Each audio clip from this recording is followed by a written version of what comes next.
Hello mga guwapong. Salamat Panginoon at syempre sa aking Holy Spirit. Nasaan ako? Jeremias 31:31. Sinabi pa ni Yahweh, darating ang panahon na gagawa ako ng bagong pakikipagtipan sa lahat at sa Juda. Ituloy ko lang po. Ito'y di gaya ng tipang ginawa ko sa kanilang mga ninuno nang ilabas ko sila sa Ehipto, bagamat sumira sila sa kasunduan namin. Nagtiyaga ako sa kanila. Ganito ang gagawin kong tipan sa Israel. Itatanim ko sa kanilang kalooban ang aking kautusan. Isusulat ko sa kanilang mga puso. Ako'y magiging kanilang Diyos at sila ang magiging bayan ko. Hindi na nila kailangang turuan ang isa't isa upang makilala si Yahweh.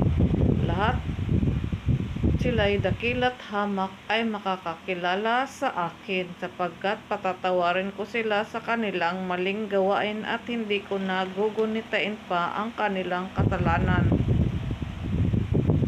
Si Yahweh ang naglalagay ng araw upang lumiwanag sa maghapon, at sa buwan at sa mga bituin upang tumanglaw sa magdamag. Siya ang papagalaw sa dagat, ano pat umuugong ang mga alon. Ang pangalan niya Yahweh ang makapangyarihan. Habang ang ayusang ito'y nananatili, hindi mapaparam kailanman. Ang bansang Israel, ito ang sabi ni Yahweh. Kung maksusukat ninuman ang kalangitan o matatarok ang kalaliman ng lupa, maaari kong itakwil ang buong Israel dahil sa lahat ng kanilang ginagawa.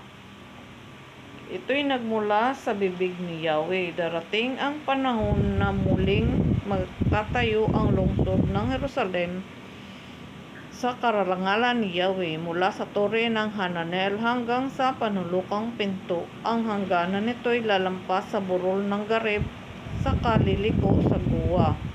Ang buong kapatagan pinagtatapunan ng mga bangkay at abo, gayon din ang lahat ng bukirin sa itaas ng batis.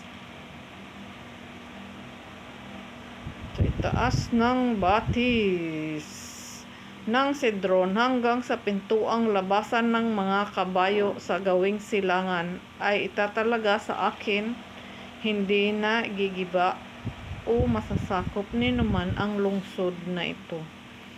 Amen po. Nasa Jeremias po to. Jeremias 31:31 hanggang ano to? 40. 31:31 hanggang 40.